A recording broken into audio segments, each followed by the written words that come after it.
ఉద్యోగం కోసం చూస్తున్నారా? ఓం శక్తి ప్రైవేట్ లిమిటెడ్ కంపెనీలో మార్కెటింగ్ జాబ్స్ 20,000 నుంచి 30,000 వరకు జీతం ఉంటుంది. సంప్రదించండి. ప్రస్తుతం మనతో పాటు ప్రముఖ ఆధ్యాత్మికవేత్త, మంత్రతంత్ర జ్యోతిష్యులు, ఐకాన్ ఆస్ట్రాలజర్ సురేష్ బాబు గారు మనతో ఉన్నారు. గురువుగారితో మాట్లాడదాం. నమస్కారం గురుగారు. జై శ్రీమన్నారాయణ. గురుగారు, మీనరాశి వాళ్ళ గురించి ఈ రోజు మనం మాట్లాడదాం. సో ప్రతి ఒక్కరు కూడా ఆర్థికంగా స్థిరపడాలని కోరుకుంటుంది, డబ్బులు బాగా సంపాదించాలని ఉంటుంది. వీళ్ళకి మరి మనీ పరంగా బాగుండాలంటే ఎలాంటి పరిహారాలు చేసుకోవాలి? అలాగే జాతకం ఎంత వరస్ట్గా ఉన్నా సరే ఒక్కొక్కసారి జీవితంలో మనం కొన్ని ఆలయాలకు వెళ్తే మన లైఫ్ అనేది చేంజ్ అవుతూ ఉంటుంది. మరి వీళ్ళ దశ తిరగాలంటే ఏ ఆలయానికి వెళ్తూ ఉండాలంటారు? ఖచ్చితంగా అండి. ఇక్కడ మనకి మీనరాశి, ఇక్కడ వీళ్ళు ఏంటంటే మీనరాశి వాళ్ళు మామూలుగా స్వతహాగా వాళ్ళ మనస్తత్వం ఏంటంటే జలతత్వం గల రాశి అనమాట. అంటే బోళాశంకుర్లాగా ఎప్పుడు కూడా వీరు చాలా సెన్సిటివ్గా ఉండేటువంటి తత్వం ఉంటుంది. ఎవరైనా దగ్గరైతే కూడా అంత త్వరగా వాళ్ళు దూరం చేసుకోలేరు. అంటే ఇవన్నీ దేనికి చెప్తున్నానంటే అసలు వాళ్ళు ఎక్కడ సంపాదించుకోలేకపోతున్నారు, ఎక్కడ లాస్ అవుతున్నారో మనకు తెలియాలి. అంటే వీరి యొక్క మంచితనం, వీరికి ఉన్నటువంటి మంచితనాలు అంటే శత్రువు దగ్గరికి వచ్చినా కూడా మళ్ళీ వారిని ఇష్టపడి ప్రేమించి వారిని ఏదో ఒక ఆరాధనగా, అంటే వారికి ఏదో సహాయం చేయాలని ఒక తత్వం ఉంటుంది. వీళ్ళు కక్ష సాధింపు చర్య చేయాలని అనుకోరు. ఎవరైనా దగ్గరైతే అంత ఈజీగా వాళ్ళు దూరం చేసుకోలేరు. సెన్సిటివ్ అనమాట. ఎవరైనా మాట్లాడినా కూడా వాళ్ళు పెద్దగా దాన్ని మనసులో పెట్టుకుంటారు, బయటికి ఎక్స్ప్లెయిన్ చేయలేరు. కాబట్టి ఎవరైనా కొట్టడానికి వచ్చినా తిట్టడానికి వచ్చినా కూడా ఏదైనా పడతారు, నిందలు పడతారు, కానీ ఎదుటివారు మీరు ఇది అని వాళ్ళు చెప్పలేరు అనమాట. మనసులోనే బాధపడుతూ ఉంటారు. అలాంటి వ్యక్తిత్వం గల రాశి ఎప్పుడు కూడా తప్పు చేస్తానికి ఉండదు. వీళ్ళ మీద ఏంటంటే చాలా మంది కూడా వెలుగెత్తి చూపించేసి వీరి మీద ఎన్నో రకాల ప్రయోగాలు కూడా చేస్తుంటారు. ఎదగకూడదు, బాగుపడకూడదు అని అనుకుంటూ ఉంటారు. ఇకపోతే వీరికి ఆర్థిక స్థితిగతులు ఎలా ఉంటాయి అంటే మామూలుగా వీరు పుట్టినప్పుడు మిడిల్ క్లాస్ గా పుడతారు అనమాట. అంటే వారి తల్లిదండ్రులు పేద స్థితిలో ఉంటారు. వీరు పుట్టిన తర్వాత వారి తల్లిదండ్రులు బాగా కలిసి వస్తుంది, విపరీతం కలిసి వస్తుంది. కలిసి వచ్చినా కూడా వీరిపైన అంతగా మొక్కు చూపించారన్నమాట. ఏదో వచ్చింది, మా టైం బాగుండి వచ్చింది, కానీ వీళ్ళ వల్ల కాదు అనే టైప్ లో ఉంటారు. ఇకపోతే వీరికి చదువుకోవడానికి భాగ్యం చేసినప్పుడు సగమే చదువు ఉంటుంది వీరికి. ఎట్లా అంటే చదువుకోవడానికి వెళ్ళినప్పుడు ఎవరో ఒకరు ఫ్రెండ్స్ తోడవుతారు. వీరి సెన్సిటివ్ తత్వానికి అర్థం చేసుకొని వీరి మనసు మైండ్ మార్చాలని ఒకటి ప్రయత్నం చేస్తూ ఉంటారు. అక్కడ వీరికి సగం జీవితం ఇదైపోతుంది, ఇబ్బంది పడిపోతుంటారు. అంటే ఫుల్ గా చదువు అనేది అవ్వదు. అలానే వీరికి అటు చేసి ఇటు చేసి మోసం చేసి బంగపెట్టి మాయ చేసేసి లవ్ అని తిరుగుతూ ఉంటారు. ఆ లవ్ వీరిపైన ఇష్టపడరు. ఎక్కడైనా ఇష్టపడ్డారు అంటే కనుక వీళ్ళు ప్రాణం ఇచ్చేలా ఉంటారు. అది వాళ్ళు అవకాశంగా తీసుకొని వీళ్ళు యొక్క వనరులన్నీ వాడేసుకొని పక్కన పడేస్తారు. దాని వలన సగం నష్టం. అంటే ఈ జీవితం వీరికి చూడండి ఎంతవరకు నష్టాలు వస్తున్నాయో. ఇక ఈ పరంగా ఏదైనా వ్యాపారం చేద్దాము, లేకపోతే ఏదైనా జాబ్ చేద్దామంటే సరిగా వీళ్ళు చదువు ఉండడం వల్ల జాబ్ రాదు. వ్యాపారం చేద్దామంటే ఎందులోకి వెళ్ళినా కూడా ఫుల్ ఫ్లెక్సిబుల్గా ఉండదు. ఇది ఒక 50% మందికి అవకాశం ఉంది. మరో 50% మందికి అయితే కొంచెం కష్టమైన నిష్ఠూరం అని చెప్పేసి కొంచెం బాధ్యతగా చదువుకొని ఒక డాక్టరో, ఒక లాయరో, ఒక గవర్నమెంట్ ఎంప్లాయీస్ గా అవుతారు. వీళ్ళు ఒక ఉన్నత శిఖరంలో చేరుకునేటువంటి గ్రూప్ 2 పరీక్షలు కావచ్చండి, లేకపోతే వైట్ కాలర్ జాబ్ కావచ్చు, డాక్టర్ గారు సెటిల్ అవ్వచ్చు. అంటే ఒక ఉన్నత స్థితిలోనే ఉండేటువంటి ప్రయత్నం అయితే ఉంటుంది. అలానే చివరికి వీళ్ళు ఏంటంటే మంచి స్థానాలను కనిపిస్తూ ఉంటారు. వీరి స్థాయి ఎక్కడ తగ్గించుకోరు, ఎక్కడ కూడా పాల్పోదు, ఎక్కడ తగ్గించుకోరు వీరు. అలాంటి పరిస్థితులు వీరికి ఆర్థిక స్థితిగతులు. ఈ ఆర్థిక స్థితిగతులు వీరిని కొట్టుమిట్లాడుతూ ఉంటాయి అన్నమాట. కానీ గట్టిగా సంపాదించుకొని నిజాయితీ, నీతి, నిబంధనలతో ఖచ్చితంగా సంపాదిస్తారు వీళ్ళు. ఆ సంపాదించినటువంటి మనీ కూడా చాలా జాగ్రత్తగా దాచిపెట్టుకొని పిల్లల వంతుకొని పెద్దల వంతుకొని చేయవలసిన సహాయం చేసుకుంటూ ఆ మనీ నిలకడగా తీసుకుంటూ ఉంటారు. కానీ వీళ్ళ జీవితం ఏంటంటే నత్తనటకు నడుస్తూ ఉంటది. ఒకేసారి స్టెబుల్ గా ఉందని కాదు, ఒకేసారి లోయింది ఉంది కాదు. వీరు చేసే ప్రతి మంచి పనిలో కూడా ఒక ఆటంకం ఎదుటి వారి సహాయం చేస్తే మాట పడతా ఉంటారు. అందరు కూడా వీళ్ళనే ఏలెత్తి చూపిస్తూ ఉంటారు, మీదే తప్పు అని చెప్పేసి. అరే పోనీ వీరికి అరేంజ్ మ్యారేజ్ వీళ్ళకి ఎలా ఉండేది అంటే లైఫ్ లో మ్యారేజ్ కూడా అన్ఎక్స్పెక్టెడ్ గా ఉంటుంది. అనుకోకుండా మ్యారేజ్ అయిపోతుంది. ఏంటి వెనక చూసుకుంటే ఏముండదు, లైఫ్ మ్యారేజ్ అయిపోతుంది, పిల్లలు పుడుతుంటారు, లైఫ్ ఇలా కొనసాగుతుంటది.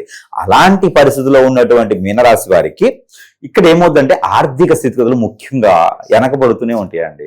అంటే సమయానికి ఉంటే డబ్బులు అత్తవాడింట్లో వీళ్ళు వెళ్ళగానే మంచి పొజిషన్ లో ఉంటారు స్త్రీలు అయితే కనుక. అలానే అల్లుడు వచ్చినటువంటి సందర్భం మీనరాశి అల్లుడిని చేసుకున్నా కూడా వాడింట్లో ఆ ధనధాన్యాల అభివృద్ధి అవుతూ ఉంటాయి. వీటి స్థానము, చెయ్యి, హస్తవాయి, కాలు అన్ని మంచివే, అన్ని గుణాలు చాలా మంచిగా ఉంటాయి. కానీ మీనరాశి అనగానే ఏంటంటే ఆటోమేటిక్ వీళ్ళు నిందలు వేస్తూ ఉంటారు అనమాట. వీళ్ళు సెన్సిటివ్ తత్వం కదా, అందరూ వాడేస్తూ ఉంటుంటారు అనమాట. వీరి అవసరానుసారంగా వాళ్ళని వాడుకుంటూ ఉంటుంటారు. కాబట్టి అలాంటి మీనరాశి వారికి అప్పు చేతి నుంచి ఎవరికైనా డబ్బులు ఇచ్చారనుకోండి కష్టం. అవి మళ్ళీ ఇంకా తిరిగి రావు. కొట్లాట్లు అవుతాయి, గొడవలు అవుతాయి, శత్రువులు అవుతారు, కానీ డబ్బు తిరిగి రాదు. అలానే ఇక్కడ వ్యాపార సంస్థల్లో పార్ట్నర్షిప్ వ్యాపారాలు, ఆర్థికపరంగా పార్ట్నర్షిప్ వ్యాపారాలు పెడితే వీరికి అంతగా కలిసి రావు. అలాంటి మీనరాశి వారికి ఏదైనా నియమం ఉండాలి, ఏదైనా పరిహారం ఉండాలి. మీనరాశి వారికి ఏంటంటే ఆర్థిక స్థితిగతులు ఉన్నాయంటే కనుక ఒక చిన్న పరిహారం చేసుకోవచ్చు, వారిగా చేసుకోవచ్చు. అదేంటంటే కనుక ఎక్కడైనా దక్షిణామూర్తి ఉంటే కనుక ఆ దక్షిణామూర్తి ఆలయంలో దర్శనం చేసుకోవడం కానీ, దక్షిణామూర్తి స్తోత్రం తీసుకోవడం కానీ, దక్షిణామూర్తికి అభిషేకం గురువారం రోజున పట్టు వస్త్రాలు సమర్పించడం కానీ చేసుకోవాలి. వీరికి బాగా ఉపయోగించేటువంటి దివసం అన్నమాట. మరొకటి చంద్రుడికి దానం బియ్యము, ఒక సిల్వర్ కాయిన్ దానం ఇస్తూ ఉండాలి ఎప్పుడైనా ఒకసారి. ఈ 2 పరిహారాలు చేసుకున్నప్పుడు ఎప్పుడైనా ఈ యొక్క ఆర్థిక స్థితిగతులు అనేది కొంతగా మెరుగవుతూ ఉంటుంది. ఇక లేదు అవ్వట్లేదు అనుకుంటే ఖచ్చితంగా పరిహారం అనేది కొంచెం గట్టిగానే చేసుకుంటూ ఉండాలి. ఇన్ని పరిహారాలు చేసుకున్నా మనకి అవ్వట్లేదండి, అసలు ఏం చేయాలో అర్థం కావట్లేదు, అసలు మనకి ఏం జరిగిందో కూడా తెలియట్లేదు అంటే వారి పైన ఖచ్చితంగా వీరి మంచితనం చూసి ఎవరైనా వీరికి లవ్ చేసిన దూరమైనా, భార్య అయినా భర్త అయినా పెద్దవాడైనా సరే వీరిని వాడుకొని దూరం పెడతారు కదా, వాళ్ళందరూ మళ్ళీ వీరు వచ్చేసి ఇబ్బంది పెడతారని చెప్పి వీరి మీదే చెడు క్రియలు చేయిస్తూ ఉంటారు. ఇక ఇబ్బందిని చేపిస్తుంటారు. ఏ వ్యాపారం అనుకున్నా, పార్ట్నర్షిప్ అనుకున్నా నష్టాలు వస్తూ ఉంటాయి. మరి ఇలాంటి వారికి ఖచ్చితంగా ఒక దేవాలయం సందర్శిస్తే ఎలా ఉంటుంది? మరి వీళ్ళ లైఫ్ చేంజ్ అవ్వాలంటే ఏ దేవాలయానికి జీవితంలో ఒక్కసారన్నా వెళ్తే బాగుంటుంది అంటారు? వీరికి మనకి ఇరు రాష్ట్రాల్లోనే, మన తెలుగు రాష్ట్రాల్లో ఉన్నటువంటి మోపిదేవి అని ఉంటుంది. ఇక్కడ మనకి విజయవాడ దగ్గర మోపిదేవి అని ఉంటుంది. ఆ మోపిదేవి ఆలయం కనుక ఒక్కసారి సందర్శించి అక్కడ శాంతి పూజ అని చేస్తారు. ఆ శాంతి పూజ బుధవారం లేదా మంగళవారం, గురువారం ఈ 3 రోజుల్లోనే చేయించుకోవాలి. ఉదయాన్నే వారు వెళ్ళేసి, అంటే ఆ రోజు భుజించకుండా ఉండాలి, ఏది శాకాహారగా ఉంటే, అలానే ఆ రోజు పాజిటివ్ ఉంటే చాలా మంచిది. వీరికి సహకరిస్తే కనుక మీనరాశి వారికి అత్యద్భుతంగా కలిసి వచ్చేటువంటి ఆలయం కానీ, అత్యద్భుతంగా వారికి ఉన్నటువంటి కోరికలు కొంగు బంగారం చేసేదానికి, వారికి ఉన్నటువంటి కర్మలు, క్రియలు, అలానే ఏదైనా కాలసర్పదోషం, నాగదోషం, కుజదోషం, వీరికి ఎక్కువ కాలసర్పదోషం ఉంటుంది, పితృదోషాలు, అలానే ఎవరైనా వీరిపైన చేయించినటువంటి నరదిష్టి, నరఘోష ఇలాంటివన్నీ కూడా కొంతమేర ఉపశమనం దొరికేదానికి ఏంటంటే మోపిదేవి దగ్గర, అక్కడ మోపిదేవిలోనే శాంతి పూజ అని చేస్తారు, శాంతి హోమం చేస్తారు. అవి కనుక తక్కువ ఖర్చులోనే అవుతుంది. వీరికి మహా అయితే మొత్తం కూడా కలుపుకుంటే ఒక 3,000-3,600 రూపాయలలోనే అన్ని అయిపోతుంది. అక్కడ వీరు ఇంకా కూడా ఓపిక ఉందంటే కనుక పట్టు వస్త్రాలు సమర్పిస్తే ఇంకా అద్భుతం. అక్కడ చేసేసి ఒక 4-5 భోజనశాలకి భోజనానికి ఇచ్చినా కూడా వీరికి అష్టైశ్వర్య ప్రాప్తి ఉన్నది. ఆ క్షణం వరకు ఉన్నటువంటి పాపాలు, క్రమలు, క్రియలు అన్ని కూడా పటాపంచులేటువంటి ఆలోచన ఉంటుంది అక్కడ. ఆ తర్వాత అక్కడ చేయించుకున్న తర్వాత 15 రోజుల నుంచే మార్పు అనేది ఖచ్చితంగా వస్తుంది. కానీ మోపిదేవి ఈ యొక్క మీనరాశి వారికి అద్భుతం అని చెప్పొచ్చు. అక్కడ నవగ్రహాలకు దానాలు కూడా చేపిస్తారు. ఆ హోమంలో నవగ్రహాలకు దానం చేపిస్తూ అక్కడ ఉన్నటువంటి ఏదైతే దోషాలు ఉన్నాయో ఆ దోషాలకు కూడా పటాపంచలేలాగా అక్కడ హోమం చేస్తారు, పూజ చేస్తారు. అది వీరికి చాలా ప్రాసిద్ధి అని చెప్పొచ్చు. అయితే మీనరాశి వారికి అక్కడైతే బాగా కలిసి వస్తుందని చెప్పొచ్చు. ఖచ్చితంగా కూడా వస్తుంది. అక్కడ ఒక రోజు వీరికి అవకాశం ఉంటే పూజకి ముందు కానీ పూజకి తర్వాత కానీ నిద్ర చేయాలి. నిద్ర చేస్తే వీరికి ఇంకా చాలా అదృష్టం ఉండవు. ఏదైనా పాపకు సంబంధించినటువంటి, అంటే పెద్దలకు సంబంధించినటువంటి కీడు కానీ ఉంటే కూడా అది కూడా పోతుంది. అంటే మోపిదేవాలయము మీనరాశి వారికి అంత పెద్ద గొప్ప విశేషమైనటువంటి ధనధాన్య విశేషమైనటువంటి అభిమానాన్ని చేసేటువంటి ఆలయం చెప్పుకోవచ్చు. అయితే ఇక మనకి ఈ మోపిదేవి దగ్గరికి వెళ్ళి అక్కడ చేసేటువంటి పూజలు కావచ్చు, హోమాలు కావచ్చు, నిద్ర కావచ్చు, దానం కావచ్చు, ఇవన్నీ కూడా చేసినా కూడా ఇన్ని రోజులు అయిపోయిందండి, మేము ఆల్రెడీ ఇక వెళ్ళొస్తుంటామండి, కానీ మాకు ఏమీ ఉపయోగం లేదు అంటే ఇక మనకి వారికి ఖచ్చితంగా ఏంటంటే పాజిటివ్ వల్ల కాదండి, అది నెగిటివ్ వల్లనే అవుతుంది. ఎందుకంటే మనం ఎన్ని రకాల పూజలు చేయించినా, ఎన్ని రకాల హోమయజ్ఞాలు చేయించినా కూడా మనకి కేవలం అక్కడ ఏంటంటే పాజిటివ్ థింగ్స్ వస్తాయి.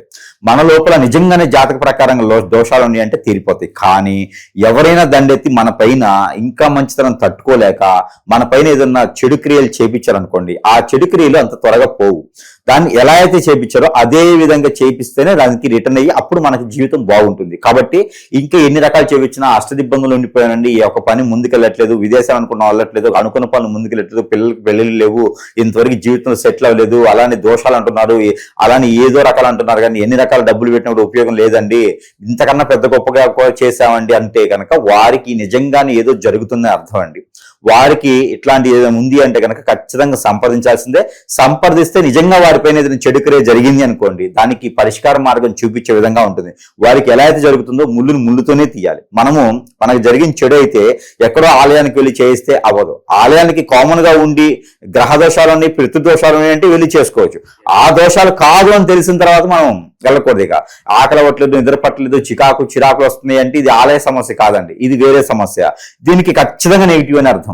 దీనికి రావాలి అంటే ఖచ్చితంగా సంప్రదిస్తేనే వారికి సమస్య పరిష్కారం ఖచ్చితంగా చేసే విధంగా అయితే ముందుకుంటుంది. మంచి విశ్లేషణ అందించారు గురుగారు. ధన్యవాదాలు.